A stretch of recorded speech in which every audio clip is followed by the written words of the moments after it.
quand tu as un effondrement du pays, c'est-à-dire une partie de la population, effondrement de l'éducation nationale, et même une partie ce que j'appelle des élites, entre plein de guillemets, de la classe politique, j'y préfère la caste politique, on a des gens qui se sont effondrés aussi intellectuellement, culturellement. Et quand tu es effondré culturellement, intellectuellement, tu n'es plus traversé finalement par l'intérêt collectif et l'amour de la France et l'amour du pays pour défendre le français.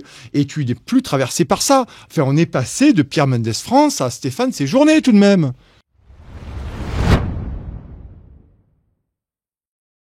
Bonjour à tous, merci de nous retrouver aujourd'hui pour cet entretien avec Nicolas Vidal que j'ai le plaisir de recevoir en plateau. Il a fait le déplacement pour l'occasion. Alors vous le connaissez tous, c'est un journaliste essayiste et fondateur de Putsch Média, le média indépendant. On va en parler et puis aussi on va faire le récapitulatif de son parcours et de sa vision du journalisme. Mais avant cela, je voulais vous inviter à nous soutenir. Nexus a besoin de vous. C'est l'un des derniers médias, peut-être même le dernier média en kiosque, sans publicité et sans subvention. Sans les lecteurs, nous ne pourrons pas exister. Donc c'est grâce à vous tous que nous pouvons continuer de vous proposer une information libre et indépendante et de diffuser des contenus en accès libre comme celui-là. Donc, nous comptons sur vous. Et tout de suite, j'ai le plaisir de recevoir Nicolas Vidal. Bonjour Nicolas. Bonjour Marco, merci de cette invitation chez Nexus. Je suis ravi d'être là, bien entendu, dans ce joli studio et de voir que la presse indépendante arrive à proposer des choses intéressantes. Voilà. C'est un peu artisanal, mais on se débrouille. Ouais, c'est très très bien. C'est du bon artisanat alors. C'est du bon artisanat, ouais. C'est quelque chose qu'on cultive d'ailleurs. Ouais. Ça fait que 25 ans, tu étais là pour nos 25 ans en plus. Je te remercie. Ouais. J'espère que la soirée, tu as pu en profiter. C'était une belle soirée. Belle soirée. C'est bien ce moment de communion avec tout le monde, je trouve. T'as vu des gens que tu avais pas vus depuis longtemps, j'imagine. Oui, j'ai vu plein de gens que je connais, j'ai vu plein de gens que je connais pas. J'ai pas eu assez de. Il y avait trop de monde en fait, Marco. Ouais. Il y avait trop de monde pour faire des choses plus réduites. Parce que on n'a pas le temps de discuter avec tout le monde, mais franchement, c'est une super belle soirée. Et je pense qu'il faut continuer à faire ce genre de choses, vraiment. Parce que tu viens de loin, tu viens du sud de la France, de Montpellier. Ouais. Tu rejoins de temps en temps la capitale. Ouais. Pour le travail. Donc je rappelais, tu as fondé Putsch Média en 2018. Avant, tu avais aussi un média qui s'appelait BSC News, média culturel, qui était déjà en train de rechercher des contenus de niche, indépendants. Tu avais déjà cette fibre. Ouais. Et on te retrouve dans une des matinales de Tocsin. C'est quel jour ? C'est le vendredi matin. Vendredi matin, je clôt la semaine de Tocsin avec de 7h30, 9h30, comme d'habitude. Voilà. En beauté. Ouais. Tu as aussi plusieurs ouvrages à ton actif que tu m'as cité tout à l'heure, dont un qui a cartonné. Tu m'as dit donc Lettres aux autruches, tube digestif. Ouais. Faut le trouver ce titre.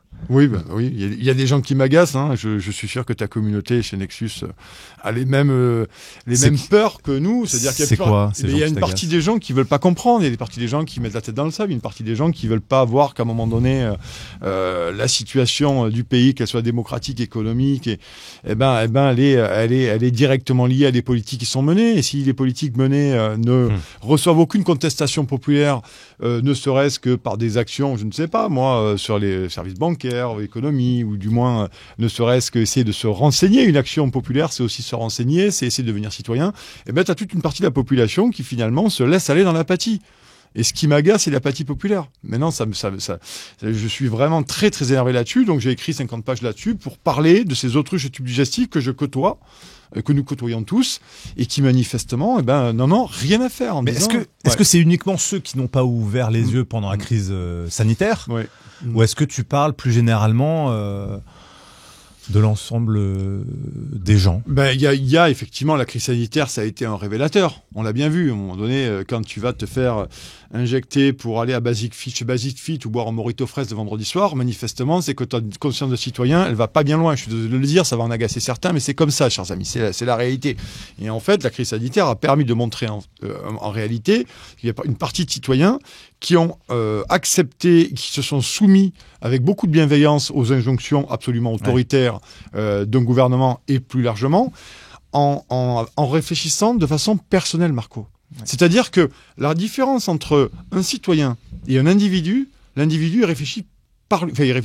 Il ne passe que par lui-même, c'est-à-dire son petit bonheur hédoniste, rapide et immédiat et absolument étriqué. Le citoyen, lui, bien sûr qu'il réfléchit pour lui-même et sa famille, c'est normal. Mais par contre, il prend en compte aussi la collectivité. qui nous sommes de façon collective, et si je prends cette décision, ou si j'accepte, ou si je refuse, et si collectivement nous acceptons ou refusons, ça va engendrer des modifications profondes pour notre avenir, concrètement. Et c'est ça la démocratie. Et le citoyen, c'est ça. C'est-à-dire qu'à un moment donné, il a cette hauteur de vue pour se dire, à un moment donné, collectivement, il nous faut résister, ou il nous faut accepter, ou je ne sais quoi, parce que ça va le faire. Mais nous avons, notre choix a une incidence. L'individu, lui, c'est pour ça d'ailleurs que le gouvernement est allé très loin sur ces questions-là, et il continue à aller très loin sur les questions économiques, il continue à aller très loin sur les questions de la fin de la liberté d'expression, la fin de la liberté d'informer, parce que tu as toute une partie de la population qui en a rien à secouer de la presse indépendante. Ils en ont rien à secouer, donc ils se font des tartines de BFM, des tartines de France 2 et des tosses de TF1, et puis la réalité, c'est qu'ils en ont rien à faire, et puis ceux qui m'énervent encore plus, c'est « oui, mais qu'est-ce qu'on peut faire ?» C'est ce que j'allais te dire, voilà. Qu'est-ce qu'on peut faire ? Qu'est-ce qu'on peut faire ? Eh ben déjà... nous, informer. Ben oui. Mais regarde, les gens qui regardent Nexus, qui lisent Nexus, qui sont abonnés au mag, eh ben déjà, il y a déjà une initiative. Ceux qui regardent Putsch, qui regardent Toxin ou d'autres, il y a une initiative. C'est-à-dire qu'à un moment donné, on se met en situation intellectuelle de pouvoir se réarmer intellectuellement. Je dis bien réarmer intellectuellement. Donc, ça veut dire que dans la vie de tous les jours, après, tu as une autre approche, un autre regard sur ce que tu fais et vers ce à quoi nous allons. Voilà. Mais l'autruche et le tube digestif qui continue à penser que manifestement la seule voie de démocratie, c'est les ronds-points et Ikea et Darty avec la carte bleue qui serait une espèce de bulletin de vote, eh ben lui, il ne comprend pas très bien, il ne veut pas entendre que chaque geste est politique. Et puis, ce qui les différencie aussi, et moi je l'entends souvent, ouais, toi Nico, tu adores les manifs, tu adores la politique, c'est ton truc. Non mais c'est pas mon truc la politique en fait. La politique, ça rentre chez nous. Et ces gens-là te disent, grosso modo, alors ils te le disent pas, ils te le formalisent pas, mais parce que je les connais bien depuis très longtemps, c'est grosso modo, moi, la politique, je m'en fous, je m'en tamponne, donc il n'y a aucune raison que la politique s'intéresse à moi. Voilà. Et une fois qu'on a ce postulat-là, ces gens sont absolument fossilisés dans la grotte de Lascaux de la citoyenneté, de la non-citoyenneté, et ils pensent que quoi qu'il se passe, en économie, en démocratie, dans tous les sujets, ils seront pas concernés. Et si pendant le Covid, t'as pas fait la réflexion parce que tu as accepté les injonctions autoritaires et totalitaires de ce gouvernement de malheur, de Macron, parce que le gouvernement change tellement que maintenant c'est un peu le jeu qui est qu'on faisait quand on était petit. Tu sais, c'est toujours une nouvelle personne. Tu rabats toujours des cartes, tu les remontes toujours. Et si tu n'as pas compris ça, là, je pense qu'il y a quand même une partie de la population qui est vraiment perdue pour la citoyenneté, littéralement. Et la dernière, et je finis par là. Ce qui pourrait les faire changer, et c'est marrant parce que tu vois, quand je fais les Gilets jaunes le 18 novembre 2018, à J+1, quand je vais sur les premiers ronds-points en Normandie, beaucoup de gilets me disaient déjà à cette époque-là, et je rappelle que les gilets, quand je vais sur les premiers ronds-points, c'était 2 ou 3 000 personnes, certains ronds-points, avec des espèces de barnums, où tu avais un mec qui votait PCF et l'autre qui votait Marine LePen. Et ils sont devenus les meilleurs amis du monde. Ouais. Mais le dégagisme et le mépris de classe les a rassemblés. Et ils me disaient, tu sais Nico, on est nombreux, mais on sera encore plus nombreux le jour où il n'y aura plus de yaourt dans le frigo pour beaucoup de gens. Oui. Et tant qu'il restera le petit yaourt au fond, tu sais, le truc que tu sors le soir quand vraiment t'as plus rien à manger, le jour où il sera plus yaourt, ces gens-là, ils vont commencer à s'énerver, véritablement. Mais tant que ça arrive, voilà, donc et je finis par là, c'est qu'en plus, l'autruche et le tube digestif, ce qui est gravissime à l'échelle d'un pays, c'est qu'ils ne prennent pas conscience du déclassement dans lequel ils sont. C'est-à-dire ? Je te cite un exemple très simple. Je ne suis affilié à aucune marque, ni d'hypermarché, ni d'intermarché, mais je veux que les gens comprennent. Ces gens-là allaient faire leurs courses avant à Carrefour ou au Leclerc. D'accord ? 2 ans, ils sont allés chez Lidl. Aujourd'hui, ils vont chez Action. Demain, ça sera la poubelle. Parce qu'en fait, leur pouvoir d'achat s'est fait tellement déglinguer qu'ils sont en train d'aller chez les hard discount et hard discount. Et c'est marrant, parce que quand tu parles avec eux, au lieu de dire « ouais, je suis en galère et aujourd'hui, souvent on me dit « ouais, mais tu sais Nico, finalement, quand on y regarde bien, quand on y pense bien, ces structures-là, hypermarché, supermarché, finalement, c'est la même qualité, mais c'est simplement moins cher. » Donc en fait, ils ont même réadapté... Ils rationalisent leur comportement. Ils récupèrent le discours marketing de ces marques qu'ils ont digéré pour essayer à un moment donné. Donc, ils refusent de voir leur déclassement. Il n'est pas infamant. La question, c'est pas infamant, mais je veux dire, c'est un déclassement énorme. Non, voilà. Il y a quelque chose un peu, c'est vrai, il y a quelque chose un peu humiliant pour des gens peut-être de sortir d'une classe sociale et de descendre. Pour les classes moyennes en plus. Hein. Là, on parle de classe moyenne. Hein. On parle pas de classe moyenne supérieure, tu vois, mais on parle de classe moyenne qui sont, tu vois, qui sont tangents, qui ont un crédit maison, qui ont un crédit bagnole, qui ont un crédit ici, parfois, souvent, qui font un crédit pour aller partir en vacances. Maintenant, ils font des crédits pour partir en vacances. Cet été, on a 2 gamins, qu'est-ce qu'on fait? L'année dernière, on est parti là, mais cette année, entre l'électricité, l'énergie, l'inflation, les mutuelles, les assurances et les taxes foncières pour ceux qui achètent un propriétaire, ils se disent, là, c'est ric-rac. Donc, on va faire un crédit parce que les enfants, on peut pas, et nous-mêmes, on peut pas rester chez nous. On va essayer d'aller à l'étranger. Donc, certains, je t'assure, font des crédits conso pour partir en vacances. Donc, ils se mettent là, la corde, le flingue sur la tempe et le couteau dans le dos. Mais même là, à un moment donné, t'as vu la tête d'Éric Lombard? T'as vu la tête de Macron? T'as vu la tête du Top Gun de Pau? Il n'y est plus aujourd'hui. François Bayrou, pardon. Et maintenant, c'est Sébastien Lecornu. Le Sébastien va en guerre. Mais t'as vu, tu peux pas... Et ça me fait penser à cette réflexion que j'avais pendant le Covid, ou du moins, pendant le Covid, ça a duré tellement longtemps d'ailleurs, essaie de nous le refourguer en ce moment-là, un peu. C'est... Qu'est-ce qu'on peut faire? Et finalement, c'est cette question qui était là. Et dernière question qui est encore pire, c'était « Oui, mais Nico, tu vois le mal partout. Pourquoi ces gens-là nous voudraient du mal ?» T'entends encore cette phrase-là? Je l'ai entendue plusieurs fois. Quand tu as Édouard Philippe qui vient en mars 2020 t'expliquer qu'on va t'enfermer, on va t'incarcérer chez toi et que tu vas te faire dézinguer si tu sors et que c'est la guerre et que c'est la mort qui nous attend, ces gens-là étaient prêts à nous ont enfermés, pas été prêts, nous ont enfermés pendant 2 mois et demi. À l'échelle d'un pays comme la France, qui était censé être le pays des Lumières, de l'émancipation, de la citoyenneté, beaucoup ont résisté, parce que quand même, il faut dire qu'on a quand même pas mal résisté, mais beaucoup aussi ont écouté benoîtement ce qui était en cours. Mais tout de même, on a bien vu que la résistance populaire, elle a été quand même, pour beaucoup, il n'y a pas de résistance populaire. On a accepté le fait de perdre jour après jour toutes nos libertés fondamentales, individuelles et collectives. C'est un recul de civilisation pas sans précédent parce que j'exagérerais, mais tout de même, de notre époque contemporaine, quand tu vois qu'il y a des gens qui ont accepté ça, parce qu'il y a ceux qui ont accepté et ceux qui ont subi. Ceux qui ont subi, c'est ceux qui, au bout d'un moment, sont sortis quelques mois après contre le fameux le Ausweis sanitaire. Voilà, on était à Montpellier, il y avait la première manif, on était 15-20 000, hein, c'était colossal, en plein mois de juillet, à 40 degrés, et je te rassure que sur les dalles de la place de la Comédie, il faisait très très chaud. Et on était très très nombreux. Moi, je l'ai couvert pour Putsch, mais là, on a eu finalement un déclassement économique, et on a eu une régression démocratique d'une partie de la population qui finalement sont devenus des autruches, on se met la tête dans le sable, et des tubes digestifs, dont l'existence ne repose sur le plaisir, le petit plaisir perso, l'hédonisme et la consommation. Et quand tu as des consommateurs en face de toi, tu peux leur faire avaler ce que tu veux, et même de la merde. Par contre, eux... Donc la machine à consommer fonctionne. Oui, qu'elle fonctionne. Et puis, vu qu'elle ne fonctionne plus aujourd'hui, et qu'elle est en train de... Elle fonctionne moins bien. Elle fonctionne moins bien, voire plus du tout, parce qu'aujourd'hui, le pouvoir d'achat fait que tu peux plus t'acheter l'écran plat, le machin, le ci, le mi, la bagnole...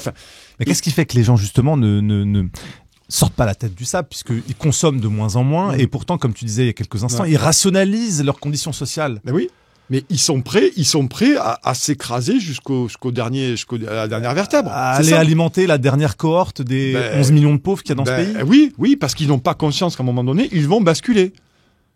Regarde, par exemple, sur les prix de l'énergie, je discutais, j'avais reçu notamment Christophe Chira du syndicat Antigone, qui était l'ancien Les Pendus, et Christophe Chira me disait que je recevais sur Putsch Live, me disait souvent, tu sais, le problème, il essaie de fédérer les entrepreneurs et les commerçants pour essayer à un moment donné de s'opposer. Il s'était opposé dès le pass sanitaire, lui, et puis après, il a embrayé normalement sur les prix de l'énergie et toutes ces questions-là.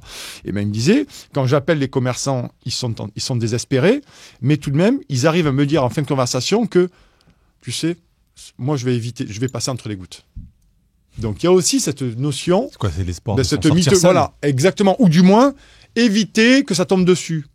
Mais manifestement, c'est pas le cas. Donc il y a des gens qui font preuve d'une grande naïveté, d'une grande inconscience et surtout d'une grande inconséquence. Mais le problème, c'est que comme pendant le Covid, souvent on me disait, pendant très longtemps on m'a dit, bien avant le Covid, on me disait Nico, tu es toujours en éruption sur tout, tu es toujours super volcanique, tu es toujours en train d'essayer de comprendre et on me disait, fais comme tu as envie de faire et les autres feront bien comme ils feront. Mais pendant le Covid, cette espèce de rhétorique... Elle fonctionne pas. Ouais. Elle fonctionne pas parce qu'à partir du moment où toi tu résistes et tu as décidé, en âme et conscience, à tort ou à raison, de ne pas te faire injecter, de dire simplement que le contrôle de la Ausweis dans les rues ou tout ce qu'on a vécu est absolument un scandale et que tu ne veux pas y souscrire. Mais si tu as une majorité de la population qui y souscrit, qui va être discriminé? Qui va être le bouc émissaire? C'est toi-même. Et qui parfois se fait elle-même le relais de la propagande. Comme dans tous les régimes totalitaires. Ouais. Le régime totalitaire a besoin d'une police, de forces de l'ordre, de forces de sécurité intérieure, comme le régime soviétique ou d'autres. Et il a surtout besoin aussi d'une partie de la population qui va se retourner contre l'autre. Toujours. Et le Covid, ça a été la stratégie, mais c'est une stratégie vieille comme le monde. Hein. Ouais. Choupinet Ier n'a rien inventé. Le sale gosse d'Amiens n'a rien inventé. Il a mis ça en place. Et c'est là qu'on touche du doigt la citoyenneté. C'est-à-dire qu'à un moment donné, si tu es en minorité en prendre conscience, il est très facile pour les médias de propagande, les médias mainstream, de t'accuser matin, midi et soir d'être le complotiste, d'être l'anti-vax. Non, c'est être citoyen. Se poser la question, c'est être citoyen et de se dire, moi, alors le gouvernement me dit gratter là, avant de gratter là, je vais demander pourquoi je vais gratter là en fait. Et si la réponse ne me sied guère, je ne gratterai pas là. Voilà, et c'est ce qui s'est passé. Donc, c'est pour ça que les autruches et tubes digestifs, véritablement, aujourd'hui, sont en grande partie responsables de ce qui se passe dans le pays. Mais parce qu'on les a abrutis, j'ai déjà dit, ça fait 30 ans qu'on abrutit délibérément les populations pour en faire des consommateurs avec la mondialisation. On leur a dit, rappelle-toi de Macron, le ruissellement. On leur a dit, Attali et Meng nous ont dit, mondialisation, c'est formidable, tout le monde va en bénéficier. Vous aurez le scénic, vous aurez le chien, vous aurez l'appartement en propriété, vous aurez la petite villa en propriété, ou le petit pavillon en propriété, vous aurez Netflix, vous pourrez avoir Darty, Ikea, toute une série d'enseignes, et vous pourrez consommer, vous pourrez jouir, vous pourrez consommer, ça sera génial. Vous pourrez vous acheter des Kinder Surprise et des Mars. La politique de l'offre. Ben oui, voilà. Mais à partir du moment où ça marche plus, à partir du moment où tu détruis et forcément la mondialisation a fait que ces gens ont ruiné la France, on l'a vu délibérément, mais la promesse de départ, c'est la mondialisation plus que malheureuse, c'est la mondialisation tragique, et cette partie de la population, là, la dernière cohorte, je reprends ton terme, qui continue à penser que ça va aller mieux, même si l'inquiétude aujourd'hui est quand même assez féroce, ça c'est assez récent d'ailleurs, hein, ça fait quelques semaines qu'il y a des gens, j'ai mes thermomètres sociaux qui me disent... Est-ce que je vais te demander ce que tu as pensé du 10 septembre? Est-ce que tu prévois ce que tu pressens pour le 18 et pour la suite? Est-ce que justement ça monte comme les prémices du mouvement Gilets jaunes? Est-ce que les gens ont encore la force de se battre? Parce que les Gilets jaunes et le mouvement qui en a suivi pendant des mois a payé cher en termes de mains arrachées. Deuil éborgné, de parfois quelques personnes qui ont perdu la vie, il faut le rappeler, hein, dont Zineb Redouane et d'autres, aussi de peur et d'angoisse, de NAS, de maltraitance dans les médias, de jugement, d'étiquettes collées. Est-ce que les gens sont encore prêts à repartir sur le terrain? J'ai envie de te dire, les Gilets jaunes, c'était les premiers, c'était les canaris dans la mine. C'est les premiers qui ont qui ont compris que la mondialisation était une tragédie, était une escroquerie intellectuelle et morale. Et économique, surtout économique. Et c'est les premiers qui réagissent. C'est les premiers qui se disent, là, on est en train de nous raconter des conneries. Et on est en train d'en avoir marre et il va falloir à un moment donné. Et ce qui est intéressant pendant les Gilets jaunes, et je vais venir sur ta question du 10 septembre et du 18 septembre, et ça a bien changé. J'ai suivi les Gilets jaunes, d'ailleurs à cette époque-là j'écrivais dans le Figaro Vox, et j'avais écrit à un moment donné, le peuple n'a ni raison ni tort, il décide. T'étais encore fréquentable? J'étais encore fréquentable à cette époque-là, je faisais Sud Radio, je faisais Figaro Vox, j'étais dans certains médias, effectivement on m'invitait, et puis après tout bascule pendant les Gilets jaunes. J'écris cette grande tribune dans le Figaro, où le peuple n'a ni raison ni tort, il décide. Et à cette époque-là, moi, je suis les Gilets jaunes pendant très longtemps. Vraiment, j'ai fait à Paris, mais pas qu'à Paris, en Normandie. J'étais dans le sud de la France aussi. J'avais fait des réunions dans des cafés clandestins où les cafés fermés, il y avait des rideaux. Et on faisait des réunions à 20 ou 25, là. Et c'était bien parce que les gens savaient que j'étais journaliste. Pour le coup, je ne venais jamais en sous-marin. Les gens, comme j'avais eu quelques notoriétés après en prenant beaucoup position pour les Gilets, en expliquant ça, la mondialisation, j'avais accès là-dessus. Et ce qui prédominait pendant les Gilets jaunes, c'était surtout, on le sait, la justice fiscale, la justice sociale, et aussi un cri de colère, certes, mais un cri presque d'exaspération, du mépris de classe. Voilà, c'est-à-dire que ces gens-là, là-haut, nous méprisent, et donc ils mettent en place toute une série de mesures comme la taxe diesel, mais c'était pas que la taxe diesel, ça a été vraiment ce qui a fait basculer, mais il y avait encore une forme de cri d'alerte, de cri de désespoir. Ce qui se passe aujourd'hui, Gilets jaunes 2018, nous sommes en 2025, Marco, ça fait 7 ans. Ouais. Et on va en discuter. Pourquoi ? Parce qu'on a bien vu qu'on nous dit, oui, il y a eu 16 milliards de données aux Gilets jaunes. Mais à quel moment 16 milliards de données ? Ça a été un jeune bon taux, mais absolument effroyable. On a mis un peu là, on a mis un peu ci, on a mis un peu là. On n'a jamais fait de réforme structurelle. On a mis un petit chèque là, un petit chèque là. La réalité, c'est que ça a tellement été efficace qu'aujourd'hui, on en est là. Alors ça a été efficace, hein, franchement, ça a été efficace, hein, tellement que ça a été efficace que les gens n'en peuvent plus. Apparemment, ils ont peut-être pas bien compris ce qu'on voulait leur dire. Mais moi, je crois que ça a été là aussi une entourloupe incroyable. Et on était encore dans une espèce d'exaspération. Aujourd'hui, ce que je vois, et puisque je suis ces mouvements populaires et je me passionne pour ces mouvements populaires depuis très longtemps, que ce soit la réforme des retraites, que ce soit les agriculteurs, que ce soit, j'ai fait toutes ces manifs, je suis allé en opération avec eux, les agriculteurs et tout. J'aime ça parce que j'aime me mettre dans une espèce de lave populaire. Il faut que je sois au milieu et je fais partie du peuple. Moi, j'habite dans un petit village de l'Hérault, bien enraciné, bien identitaire. J'ai habité dans des petits villages du Gard, j'ai grandi toute ma jeunesse, donc je suis vraiment là-dessus. Et les Gilets jaunes, même étant issus des cafés, des petits villages, des équipes de foot où les gens ont des plaisirs simples. Et c'est très bien, j'adore les plaisirs simples parce que moi j'adore ça. C'est pour ça d'ailleurs que j'ai fait une petite session à Paris. Je suis rentré chez moi parce que c'est là où je me sens vraiment bien au milieu des miens. Je me suis rendu compte effectivement que quand je suis sur les premiers ronds-points, même moi, je me suis rendu compte que la France dont je suis issu, je ne la connaissais pas tant que ça. Pas que je la connaissais pas tant que ça, mais que je m'étais pas rendu compte à quel point elle était martyrisée. Par le pouvoir, par les politiques absolument dégueulasses économiques, la mondialisation, l'Union européenne et la précarité qui était en train d'être mise en place, qui est en train de mettre sous les traits noirs finalement la population française. Et je me rends compte quand j'arrive là-bas je me rends compte de la misère sociale dans le pays, véritablement. Et là, ça me chamboule tout. Moi, je suis entrepreneur, j'ai mon média. J'aurais pu à un moment donné, par intérêt, suivre un Emmanuel Macron qui te disait qu'à un moment donné, il fallait libéraliser le travail, il fallait qu'il n'y ait plus de contrat de travail, il fallait capitaliser les retraites. Mais bien sûr, pourquoi pas ? Pourquoi pas ? Donc n'importe quel entrepreneur, et heureusement qu'il fallait être quand même un peu épris du peuple français et de nos origines pour s'opposer à ça, mais on aurait pu à un moment donné, pour certains, le faire. Et je me rends compte en arrivant sur les ronds-points qu'en fait, c'est la misère noire. Véritablement. C'est la misère noire. Il y en a pour qui ils sont vraiment à 10 euros près par mois. 10 euros voire à l'euro près. Mais ils ne sont plus là du tout. Là, c'est au volume de découvert par mois qu'ils sont. C'est plus à l'euro près qu'ils sont. Et je me rends compte de ça. Et donc, je vais vite pour pas passer trop de temps là-dessus. 2018, les Gilets jaunes historiques, les 6 premiers mois. Là, vraiment, il y a la révolte populaire. Après, ça a été autre chose. Et on pourra en discuter. Ça a été vraiment autre chose. Et ensuite, il s'est écoulé 7 ans. Avec une politique qui est devenue de plus en plus agressive. Mais sans limite, avec un Emmanuel Macron qui est vraiment, mais il est en roue libre. C'est quelqu'un qui est en roue libre totale, il marche sur le Parlement, dans le Parlement.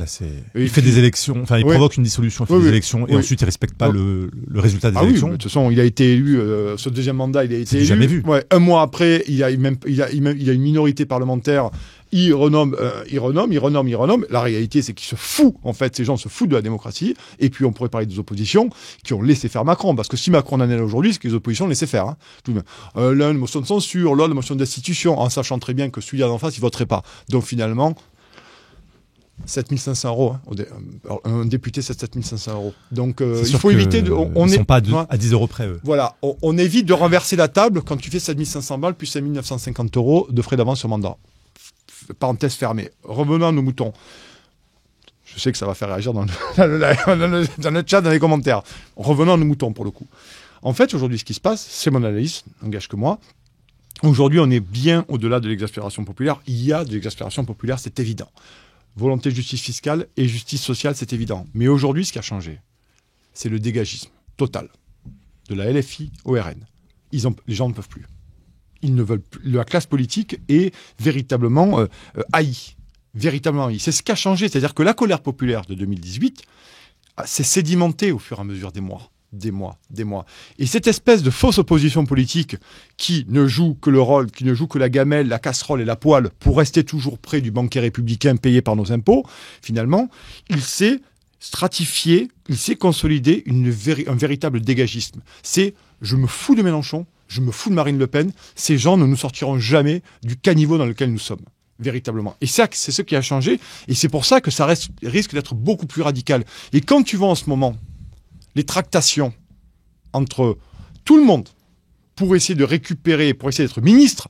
Mais tout le monde, c'est la tractation. Alors, bon, la LFI, ils posent une destitution, sachant très bien que le RN en face votera pas. Le RN, eux, ils veulent pas appeler à aller dans la rue parce que ils veulent avoir une issue démocratique. Fait quand on est que le strapontin de Richard Ferrand au Conseil constitue, je pense qu'en termes de valeurs démocratiques et d'incarnation démocratique, on repassera. Véritablement. C'est vrai que normalement, si tous les députés qui ont voté la défiance vis-à-vis de Bayrou votaient pour la destitution, ça passe. Parce qu'il faut 2/3 du Parlement pour ça. Bien sûr. Ils les ont. Oui, bien sûr. Bien sûr. Ou ne serait-ce que même ça, parce que c'est un processus, on le sait, constitutionnel très long. Il faudrait le 2/3 au Sénat, et puis ça repasse. Mais par exemple, si quelque chose qui aurait été intéressant, une nouvelle fois de la LFI au RN, moi je sais, je suis là-dessus, je suis très clair. Il aurait fallu à un moment donné mettre un stop à Macron à chaque fois. Tu nommes Barnier, motion. Tu nommes Bayrou, motion. Oui, tu nommes Chlorcornu, motion. Au premier jour, motion. Le lendemain, motion. Si tu pousses comme ça, si tu pousses à un moment donné des motions en permanence, le gars, il n'a pas le temps de se poser son cul dans son bureau et de nommer ses conseillers ministériels qu'il est allé récupérer dans des boîtes privées et ses copains à droite à gauche. Si le mec, à chaque fois, il prend une motion au bout de 24 heures, je peux t'assurer que la seule issue d'Emmanuel Macron, c'est de nommer sa tutrice honoraire. Brigitte Macron. C'est la seule solution qu'il a. Et quand il se retrouvera Brigitte Macron et Nemo au pied de Brigitte, peut-être que là, il arrêtera. Ça, c'est pour l'humour. Mais la réalité, c'est que si les oppositions, dans une espèce d'élan national de volonté de protéger le peuple français contre la destruction du pays, parce que c'est une destruction du pays organisée, préméditée, orchestrée, eh ben, Emmanuel Macron serait obligé de démissionner. Littéralement. Mais aujourd'hui, on est dans un théâtre de dupes, un jeu de dupes, où tout le monde va sur les matinales de 6h du matin jusqu'au soir minuit, les LFI, le RN, le bloc central, parce que c'est surtout le bloc du bac à sable, et tous ces gens essayent de récupérer les uns et les autres, et surtout de rester en poste, parce qu'il y a 2027. Et le théâtre se perdure jusqu'à 2027, et pendant ce temps-là, les gens souffrent réellement. Voilà. Et en fait, cette 5e République qui permet cette constitution, ce théâtre-là, finalement, est-ce que la solution, est-ce que ce serait quoi, la 6e République, ou alors une assemblée constituante? Est-ce que Étienne Chouard, qui appelle les Français à s'intéresser à la Constitution, alors on a parlé du RIC pendant les Gilets jaunes, qui serait un des outils aussi, référendum d'initiative citoyenne, pour soit destituer un élu, soit imposer la votation d'une loi. Il y a le tirage au sort. Est-ce que tu penses qu'on doit réfléchir à ces questions-là, c'est-à-dire la Constitution, le RIC, ou est-ce qu'il faut avant tout faire tomber le pouvoir au risque que, s'il tombe, les oligarques en place, eux, qui restent toujours aux manettes des leviers de pouvoir, placent un nouveau pantin? Moi, je trouve que la 5e avait quand même pas mal de qualités. Et je m'explique, De Gaulle l'avait bien pensé, mais la 5e avec De Gaulle, c'était une chance. La 5e avec Macron, c'est un péril. La 5e avec Copé, c'est un péril. La 5e avec Mélenchon, c'est un péril. La 5e avec Marine Le Pen, c'est un péril. C'est-à-dire qu'à un moment donné, je continue à penser deux points là-dessus. Il y a eu... nous sommes dans la république des partis. C'est-à-dire que les partis ne sont plus dans une volonté d'essayer de faire remonter leurs revendications et de défendre le peuple français, ni leurs électeurs et encore moins l'ensemble du peuple français, ceux qui ne votent pas pour eux, parce qu'il y a une logique de parti. Il y a certains députés qui étaient dans des formations ou d'autres formations, et quand ils sont arrivés à la députation, eh ben leur capacité à un moment donné de conviction s'est très légèrement érodée. Voilà, c'est-à-dire qu'il y a des gens qui ont des convictions, mais la réalité, notamment je parle du côté plutôt à droite sur le souverainisme, et même à gauche certains aussi. Je veux dire, il y a des gens qui, en arrivant au parti, ils ont dû bien arrondir les angles, bien polir pour rester en place. Voilà, notamment sur la question de l'Union européenne. Aujourd'hui, est-ce qu'il y a un parti qui sortirait de l'Union européenne? Il n'y en a aucun, concrètement. De la LFI au RN, personne ne sortirait de l'Union européenne. Donc il y a des saillies, ça et là, mais la réalité, c'est qu'on ne veut pas changer le système en place. Et deuxième chose, sur la question de la démocratie en elle-même, moi, j'entends tout ça, j'entends le RIC, j'entends tout ça. Bien entendu, tout ça est très très bien, tout ça est très romantique.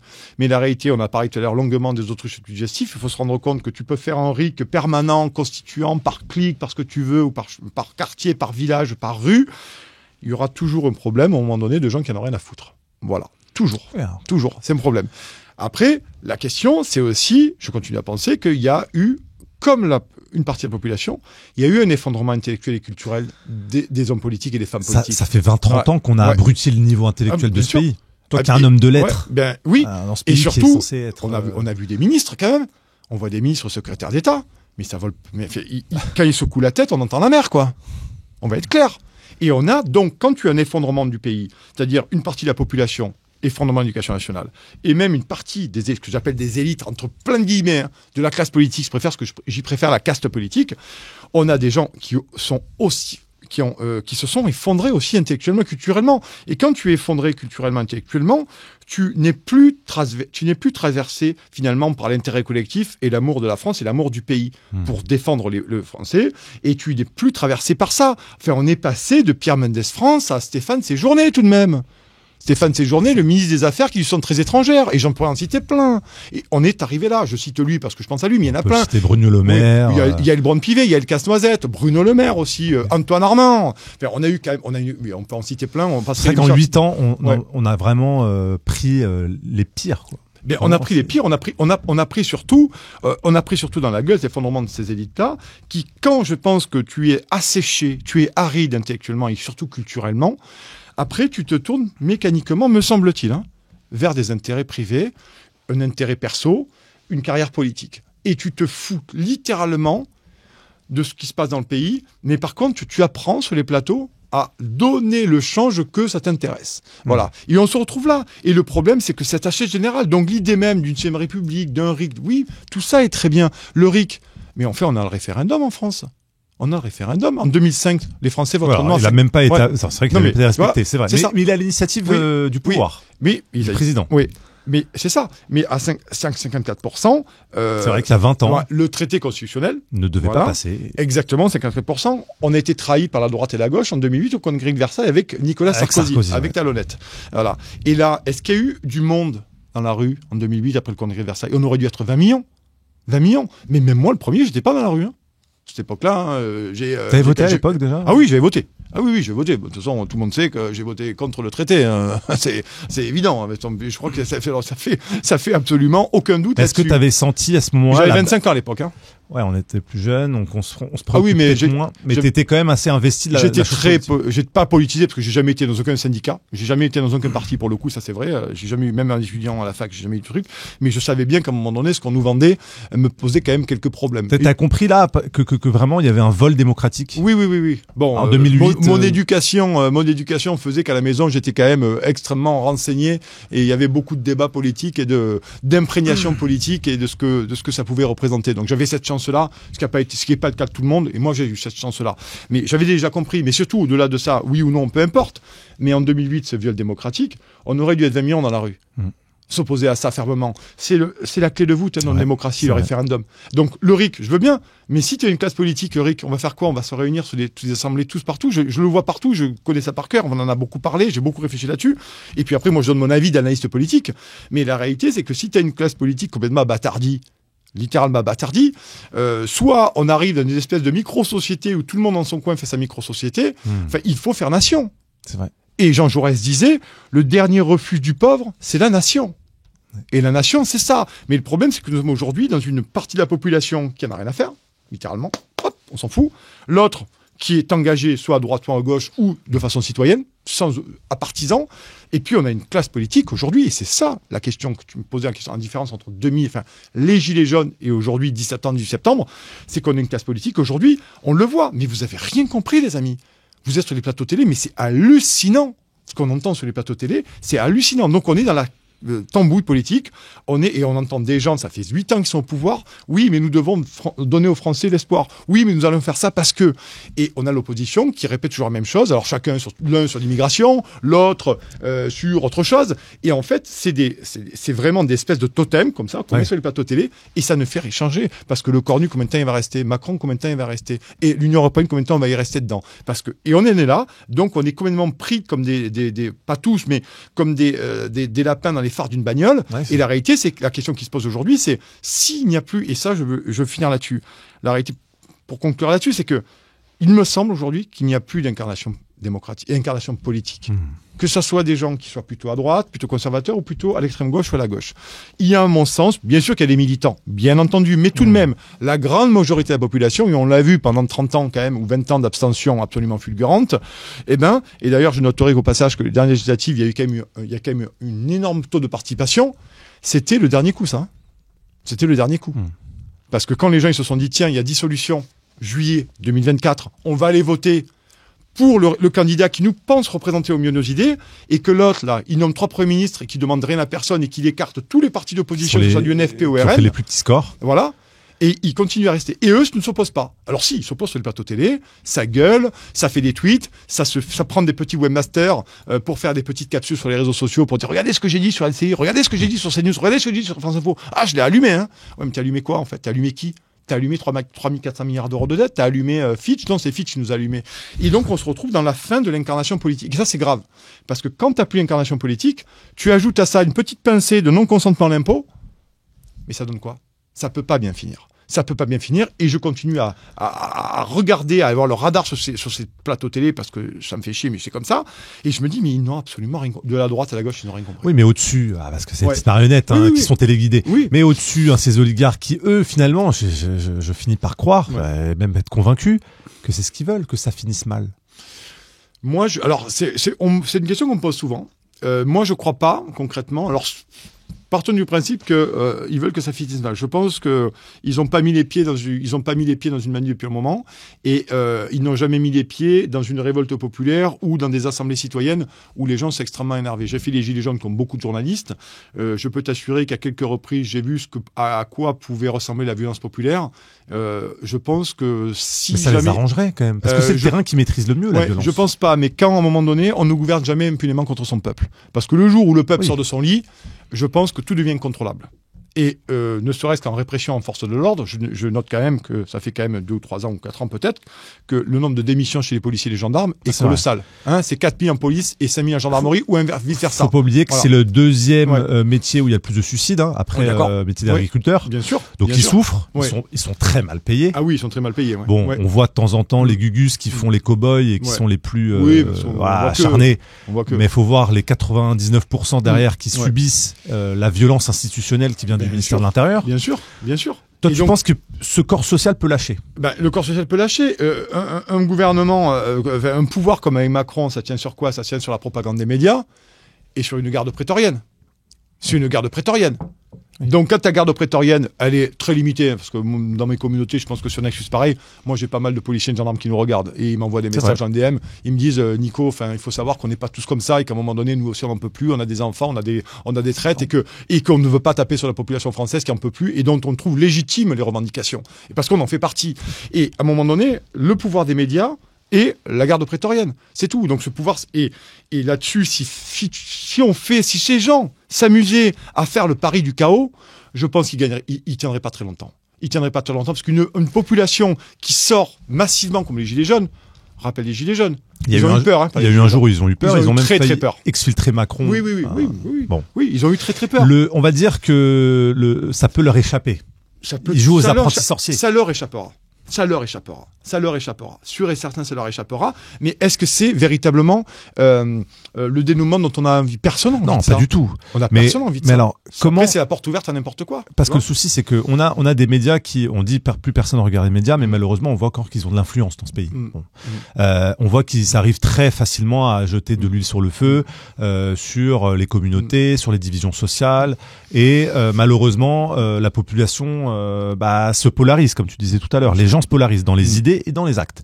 Donc, qu'est-ce qui reste malheureusement en bout de course, autre que la violence? Alors, évidemment, il y a aussi d'autres voies souhaitables, mais celles-ci sont moins visibles, sont moins puissantes. Il faudrait l'émergence d'une nouvelle classe politique, parce que je continue de penser que tout de même, on a décrédibilisé la politique, ils se sont décrédibilisés eux-mêmes, mais qu'à un moment donné, nous avons besoin d'avoir des représentants, concrètement. Parce que moi, la démocratie horizontale de tous, de débattre tous, moi je suis allé dans un rassemblement, le 9 septembre au soir.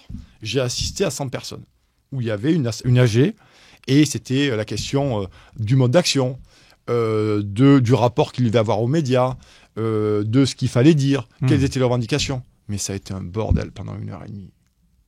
Personne n'était d'accord. personne n'était d'accord. Il y avait ceux qui voulaient défendre ça, ceux qui voulaient défendre ça, ceux qui voyaient pas les choses comme ça et tout. C'est vrai, je l'ai constaté. Mais allez-y, aussi. les amis. Allez dans une AG. Non, mais sur le terrain, c'est vrai que malheureusement, les gens parfois sont de très bonne volonté, mais n'y arrivent pas. Mais on a perdu la capacité d'organiser le dissensus. Oui. Et de faire émerger des décisions collectives. Oui, mais tu vois, je lis un très bon livre en ce moment qui s'appelle de Robert Marguerite, je vous le dis, c'est Révolution, c'est à 4 tomes, ça fait 700 pages. Hein. Okay. C'est mon père qui me l'a conseillé, c'est formidable. Franchement, c'est formidable. C'est le début de la Révolution française et on part de Limoges avec les aristos, les nobles, les machins, et les gueux de nous sommes, et cette espèce de rapport, juste avant qu'on voit que ça commence à monter, à bouillonner, là, à bouillir, et que ça explose, et c'est cette grande fresque sur la Révolution où certains du canton montent en tant que représentants de la Constituante à Paris. Donc, ils sont propulsés à Paris parce qu'il y a des élections. Mais on voit que ce que nous vivons aujourd'hui, ce que nous avons vécu pendant les Gilets jaunes, ça s'est passé pendant la Révolution française et avant. C'est-à-dire que les dissensions, le fait de ne pas pouvoir discuter, les gens qui se tirent du col pour monter à Paris, ceux qui font du business aussi, qui essayent à un moment donné, les intrigants, ceux qui se mettent en milieu, les factions, c'est pareil. Enfin, on n'a rien inventé, les copains. Les infiltrations, j'imagine. Bien sûr, aussi. Mais partout, mais c'est toujours pareil. Il n'y a pas de truc. Et pour revenir à ça, quand tu vas sur une assemblée générale de 100 personnes où tu vois que, comme tu dis, tous les gens sont de bonne volonté, ils font l'effort de venir à un truc où ils connaissent personne, ils se retrouvent sur un parking et en plus surveillés parce qu'il y avait bien entendu les RG, c'est normal, les RG sont là mécaniquement, ils sont là, voilà, comme les Gilets jaunes, comme tous les manifs d'ailleurs, et comme tous les groupes, c'est comme ça. Et donc ils prennent à un moment donné le risque mais d'être vus, d'être considéré comme un opposant, peut-être. Ouais. Et d'ailleurs, à Nîmes, c'était Objectif Gare. Je cite ma source. Hein, il y avait eu une AG 2 ou 3 semaines avant le fameux 10 septembre. Et Objectif Gare, hein, je cite leur article, avait dit qu'il y avait eu un magistrat au milieu, par exemple, qui venait aux AG. Voilà. Tu vois, donc c'est intéressant. Un magistrat, des fonctionnaires. Moi, j'ai vu des experts des impôts aussi. Hein. Pas beaucoup, mais j'ai vu des inspecteurs des impôts, des gens qui bossent dans les finances publiques. Donc on voit quand même que c'est très massif. Mais pour en revenir à ma question, à mon idée, c'est-à-dire que cette espèce de démocratie horizontale, tu fais une AG à 100 personnes, tu vas voir que c'est compliqué. Hein. C'est très très compliqué. Donc le système de la représentation nationale avec des députés, ça ne peut marcher. Alors ça ne peut marcher parce que tu auras des députés qui sont convaincus de défendre à un moment donné la parole populaire et d'aller être en opposition avec un pouvoir de Macron ou n'importe qui. Et ce système me paraissait très équilibré. Mais non, on en a une vision totalement catastrophique parce qu'on a un spectacle mais catastrophique avec des gens qui ne réfléchissent qu'aux indemnités, aux postes et aux indemnités voyage et aux frais d'avance sur mandat parce que c'est la réalité. Ils peuvent s'insurger. Regarde, ils devaient avoir 45 jours de vacances. Donc pendant 45 jours, c'est Morito fraise au bord de la plage, payé par nos impôts, manque de peau, le Top Gun de peau. Il nous a fait un vote de confiance, donc ils ont dû quitter les serviettes, enlever les maillots shorts, remettre une chemise pour revenir à l'Assemblée pour la séance exceptionnelle. Mais sinon, ils seraient restés jusqu'au 22 septembre, hein, payés par nos impôts. On nous dit, oui, vous comprenez, les députés, c'est pas qu'une histoire de commission et de séance, on travaille sur le terrain. Alors, écoute-moi, le 15 août, on travaille sur le terrain pour inaugurer une kermesse. Écoute-moi, j'ai envie de te dire que ça m'agace. Non, tu es parti en vacances, très bien, mais avec l'état du pays... Je pense qu'il était quand même pas nécessaire de prendre un mois et demi de vacances aux frais de la princesse. Voilà. Et là aussi, ça a l'air de rien, cette histoire de 45 jours. Mais t'imagines la déconnexion des mecs? Ou des femmes qui sont députés? On est une déconnexion. Tu pars 45 jours. Quand ils ont senti que ça commençait à couiner, ils ont dit non, mais attendez, un député, c'est pas que à l'Assemblée, pas en commission. Ils ont raison, c'est un circo. Un circo, en plein mois d'août, un circo, tu veux me faire croire qu'en plein mois d'août, un circo, tu bosses. Donc, vous êtes parti en vacances. Mais je dis pas que c'est détestable de partir en vacances. Je dis simplement que dans la situation du pays, et vu ce qu'ils sont en train de mettre en place depuis un certain temps et qu'ils continuent à mettre, je pense que les députés auraient dû rester en commission et en assemblée, auraient dû convoquer une assemblée exceptionnelle, une session extraordinaire, pour être tout à fait précis, et motion de censure à Bayrou, et après motion de censure à Le Cornu, et motion de censure, machin, jusqu'à ce que Macron démissionne. Voilà. Et on a des députés qui, manifestement, vivent dans un monde qui est le leur, et qui est totalement déconnecté des Français. Parce que la voiture avec chauffeur recevoir sa permanence, quelqu'un qui a le RSA, qui est en déshérence totale et qui est en désespoir total, mais avoir 4 collabs parlementaires autour de la table en disant « Ouais, je comprends. Non, on va faire quelque chose, madame machin. On va faire quelque chose. Vous inquiétez pas, on va faire quelque chose. » T'as fait quoi, en fait? Mais est-ce que le risque, c'est pas que pendant que, et je la comprends, cette colère légitime, pendant que les gens se polarisent vis-à-vis de nos représentants, vis-à-vis des élus, et leur colle aussi toute cette colère populaire et qui doit se diriger quelque part. Pendant ce temps-là, les plus chanceux dans l'histoire. C'est encore ces oligarques qui, eux, n'ont pas de mandat, n'ont pas de fonction officielle dans la nation, mais font la pluie le beau temps en termes d'influence, en termes d'accaparement des ressources et des patrimoines et de redistribution des dividendes. Et malheureusement, c'est vrai que à la télévision, on voit qu'il y a l'organisation intellectuelle dans les médias qui va cibler, on va dire, la colère en disant, vous voyez, vos élus ne foutent rien. En fait, on met en scène cette caste politique comme étant incompétente. Mais jamais on tape sur les milliardaires. Jamais, en fait, dans les médias, on tape sur les propriétaires de ces chaînes. Le problème, tu as raison, Marco, mais le problème, c'est que c'est à nos parlementaires, à un moment donné, de faire des propositions de loi. C'est à nos parlementaires de faire des propositions de loi. C'est comme ça que est battue notre République. Tu vois ce que je te veux dire? On parle de l'Union européenne quand tu parles d'oligarques ou de gouvernement, de pouvoir supranational, parce que c'est pas un gouvernement, c'est un pouvoir supranational. C'est autoritaire, totalitaire et supranational. Voilà, qui n'a qu'une envie, c'est de faire bouffer du bœuf au chlore du Brésil ou je ne sais quoi, ou du Canada ou j'en sais rien. Donc la réalité, je suis d'accord avec toi. Mais la réalité, c'est que le focus est mis sur nos parlementaires parce que c'est à eux à un moment donné. Qui peut faire une motion de censure et pousser dans ces derniers retranchements un Emmanuel Macron qui n'est que le petit VRP télégraphiste de l'oligarchie. C'est tout. C'est ça le problème. Et puisque tu dis pas les députés, ce que disent pas les députés, c'est que 80% des lois qui sont passées au Parlement viennent de Bruxelles.